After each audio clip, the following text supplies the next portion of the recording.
নমস্কার বন্ধুরা, আমার ইচ্ছেগুলোতে স্বাগত জানাই। এখন আমি পড়ে শোনাচ্ছি কথা সাহিত্যিক শরৎচন্দ্র চট্টোপাধ্যায়ের লেখা উপন্যাস বামুনের মেয়ে। আজ তৃতীয় পর্ব। জগদ্ধাত্রী নিঃশব্দে ত্রুটি স্বীকার করিয়া কহিলেন, একটু বসলে হতো না মাসি? না মা, বেলা গেছে, আর একদিন আসবো, নে খেদি বাড়ি চল। এই বলিয়া নাতনিকে অগ্রবর্তী করিয়া কয়েক পদ চলিয়া হঠাৎ ফিরিয়া দাঁড়াইয়া জিজ্ঞাসা করিলেন, হ্যাঁ জগো, অমন পাত্তরটি হাতছাড়া করলি কেন বল দেখি? না, হাতছাড়া ঠিক নয়, তবে কিনা ঘর বাড়ি কিছু নেই। বয়স হয়েছে, তোমার জামাইয়ের মত হয় না বাছা। রাসমণি বিস্ময়ে থমকিয়া দাঁড়াইলেন, বলিলেন, শোনো কথা একবার। বলি, তার ঘর নেই? তোর তো আছে। তোর আর ছেলেও নেই, মেয়েও নেই, যে তার জন্য ভাবনা। এক মেয়ে, সেই মেয়ে জামাই নিয়ে ঘর করতিস, সে কি অমন্দ হতো বাছা? আর বয়স, কুলিনের ছেলের 40-42 বছর বয়স কি আবার একটা বয়স? রসিকপুরের জয়রাম মুখুজ্জের দৌ উত্তর।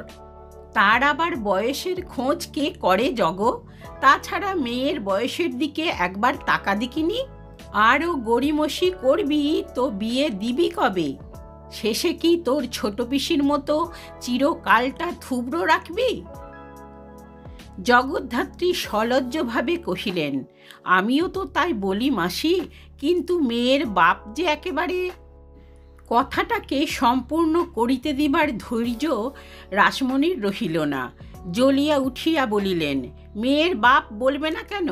আহা, তার নিজেরই যেন কত ঘরবাড়ি জমিদারি ছিল। হাসালি বাপু তোরা। তাছাড়া ওই অরুণদের বৈঠকে দিন রাত বসা দাঁড়ানো, গান বাজনা করা, শুনি হুঁকো পর্যন্ত নাকি চলে যাচ্ছে। ও কথা সে বলবে না তো কি চাটুজ্জে দাদা বলবে? হদ্দ করলি জগ, কিন্তু তাও বলে দিচ্ছি বাছা, ঘর বর যখন মিলেছে তখন না না করে দেরি করলে শেষকালে অতি লোভে তাঁতি নষ্ট করিস নে।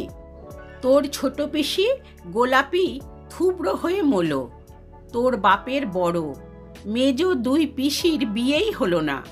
আর তোমার কি সময়ে বিয়ে হতো বাছা, যদি না তোর বাপ মা কাশিতে গিয়ে পড়তো? বেয়ান কাশিবাসিনী, কামড় কোমর নেই, জামাই স্কুলে পড়ছে, ঘর বর যাই মিলে গেল, অমনি ধাঁ করে তোদের 2 হাত এক করে দিয়ে মেয়ে জামাই নিয়ে দেশের লোক দেশে ফিরে এলো। ভাঙচির ভয়ে বিয়ের আগে কাউকে খবরটুকু পর্যন্ত দিলে না। তা ভালোই করেছিল, নইলে বিয়ে হতোই কি না তাই বা কে জানে। নে খেদি চল, জয়রাম মুখুজ্জের নাতি, তার আবার ঘরবাড়ি, তার আবার বয়স, তার আবার কালো ধোলো, কালে কালে কতই শুনবো। নে এগো বাছা, আর দেরি করিস নে। কাপড় চোপড় কাচতে, সন্ধে দিয়ে আহ্নিক মালা সারতে আজ দেখছি 1 প্রহর রাত হয়ে যাবে। কিন্তু তাও বলি বাপু, খ্রিস্টেন ফিস্টেনকে বাড়ি ঢুকতে দেওয়া, মেয়ের সঙ্গে হাসি তামাশা করতে দেওয়া ভালো নয়। কথাটা ঢিঢি হয়ে গেলে মেয়ের পাত্তর পাওয়া ভার হবে বাছা। নে না খেদি চল না, পরের কথা পেলে তুই যে আর নড়তে চাস নে দেখি। বকিতে বকিতে নাতনিকে অগ্রবর্তী করিয়া রাসমণি প্রস্থান করিতেছিলেন। জগদ্ধাত্রী শঙ্কিত বিরস মুখে কিছুক্ষণ সেই দিকে চাহিয়া থাকিয়া হঠাৎ যেন তাহার চমক ভাঙিয়া গেল। কহিলেন, ও মা খেদি, একটু দাঁড়া দেখি বাছা। ক্ষেত থেকে কাল 1 ঝুড়ি নূতন মুক্তকেশী বেগুন আর একটা কচি নাও এনেছিল, তার গোটা কতক আর নাওয়ের 1 ফালি সঙ্গে নিয়ে যা দেখি মা, আমি চট করে এনে দিই। এই বলিয়া তিনি দ্রুত পদে বাটির দিকে যাইতেছিলেন।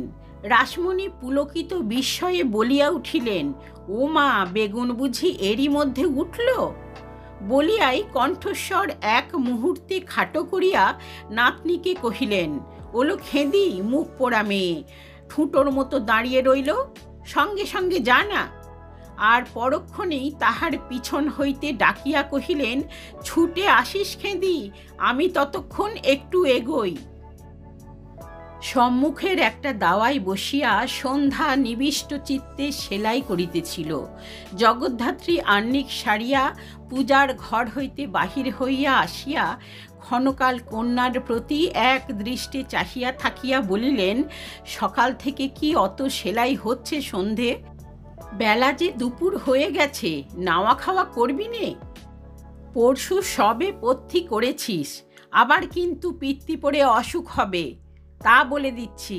সন্ধ্যা দাঁত দিয়ে বাড়তি সুতাটা কাটিয়া ফেলিয়া কহিল, বাবা যে এখনো আসেনি মা।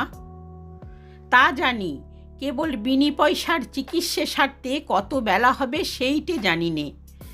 আর বেশ তো, আমি তো আছি, তোর উপোস করে থাকবার দরকারটা কি? সন্ধ্যা নীরবে কাজ করিতে লাগিল, জবাব দিল না। মা প্রশ্ন করিলেন, সেলাইটা কিসের হচ্ছে শুনি? মেয়ে অনিচ্ছুক অস্ফুট কণ্ঠে কহিল, এই দুটো বোতাম পরিয়ে দিচ্ছি। তা জানি মা, জানি, নইলে আমার কাপড়খানা সেরে রাখতে বসেছিস কিনা তা জিজ্ঞেস করিনি। কিন্তু কি বাপসোহাগী হয়েছিস সন্ধে, যেন পৃথিবীতে ও আর কারও নেই। কোথায় একটা বোতাম নেই, কোথায় কাপড়ের কোণে একটু খোঁচা লেগেছে, কোন পিরানটায় একটু দাগ ধরেছে, জুতো জোড়াটায় কোথায় একরত্তি সেলাই কেটেছে, এই নিয়েই দিবারাত্রি আছিস। এছাড়া সংসারে আর যেন কোনো কাজ নেই তোর। সন্ধ্যা মুখ তুলিয়া একটুখানি হাসিয়া কহিল, বাবার যে কিছু নজরে পড়ে না মা। জবাব শুনিয়া মা খুশি হইলেন না, বলিলেন, পড়বে কি করে? বিনি পয়সার ডাক্তারিতে সময় পেলে তো? বলি দুলেরা গেল? যাবে বই কি মা, কিন্তু সে কবে? ছোঁয়া ন্যাপা করে জাতজম্ম ঘুচে গেলে তারপরে? আবার যে বড় ছুঁচে সুতো পড়াচ্ছিস, উঠবি নে বুঝি? তুমি যাও না মা, আমি এখনই যাচ্ছি। এই অসুখ শরীরে যা ইচ্ছে করগে মা। তোমাদের দুজনের সঙ্গে বকতে বকতে আমার মাথা গরম হয়ে গেল। সংসারে আর আমার দরকার নেই। এইবার আমি শাশুড়ির কাছে গিয়ে কাশিবাস করব, তা কিন্তু তোমাদের স্পষ্ট করে জানিয়ে দিচ্ছি। এই বলিয়া জগদ্ধাত্রী ক্রোধ ভরে একটা পিতলের কলসি তুলিয়া লইয়া খিড়কির পুকুরের দিকে দ্রুত পদে চলিয়া গেলেন। সন্ধ্যা আনত মুখে মুখ টিপিয়া শুধু একটু হাসিল, জননীর কোনো কথার উত্তর দিল না। তাহার সেলাই প্রায় শেষ হইয়াছিল। ছুঁচ সুতা প্রভৃতি এখনকার মতো একটা ছোট সাবানের বাক্সে গুছাইয়া রাখিয়া উঠিবার উপক্রম করিতেছিল। তাহার পিতার শোরগোলে চমকিয়া মুখ তুলিল। তিনি সদাই ব্যস্ত, এই মাত্র বাড়ি ঢুকিয়াছেন। হাতে একটা হোমিওপ্যাথি ঔষধের ছোট বাক্স এবং বগলে চাপা কয়েকখানা ডাক্তারি বই। মেয়েকে দেখিয়াই বলিয়া উঠিলেন, সন্ধে ওর তোমা, চট করে আমার বড় ওষুধের বাক্সটা একবার। কি যে করি কিছুই ভেবে পাইনি, এমনি মুশকিলের মধ্যে। সন্ধ্যা তাড়াতাড়ি উঠিয়া পিতার হাতের বাক্স ও বইগুলা লইয়া একধারে রাখিয়া দিল। বারান্দায় ইতিপূর্বে যে মাদুরখানি পাতিয়া রাখিয়াছিল তাহারই উপর হাত ধরিয়া বসাইয়া দিয়া পাখার বাতাস করিতে করিতে বলিল, আজ কেন তোমার এত দেরি হলো বাবা? দেরি? আমার কি নাবার খাবার ফুরসত আছে তোরা ভাবিস? যে রোগীটির কাছে না যাব তারই রাগ, তারই অভিমান। প্রিয় মুখুজ্জের হাতে এক ফোঁটা ওষুধ না পেলে যেন কেউ আর বাঁচবে না। ভয় যে নেহাত মিথ্যে তা যদিও বলতে পারি নে, কিন্তু প্রিয় মুখুজ্জে তো একটাই, দুটো তো নয়। তাদের বলি, এই নন্দমিত্তির লোকটা যা হোক একটু প্র্যাকটিস তো করছে। দু একটা ওষুধ ও যে না জানে তা নয়, কিন্তু তা হবে না, মুখুজ্জে মশাইকে নইলে চলবে না। আর তাদেরই বা কি বলি? একটা ওষুধের সিমটম যদি মুখস্থ করবে, আরে অত সহজ বিদ্যে নয়, অত সহজ নয়।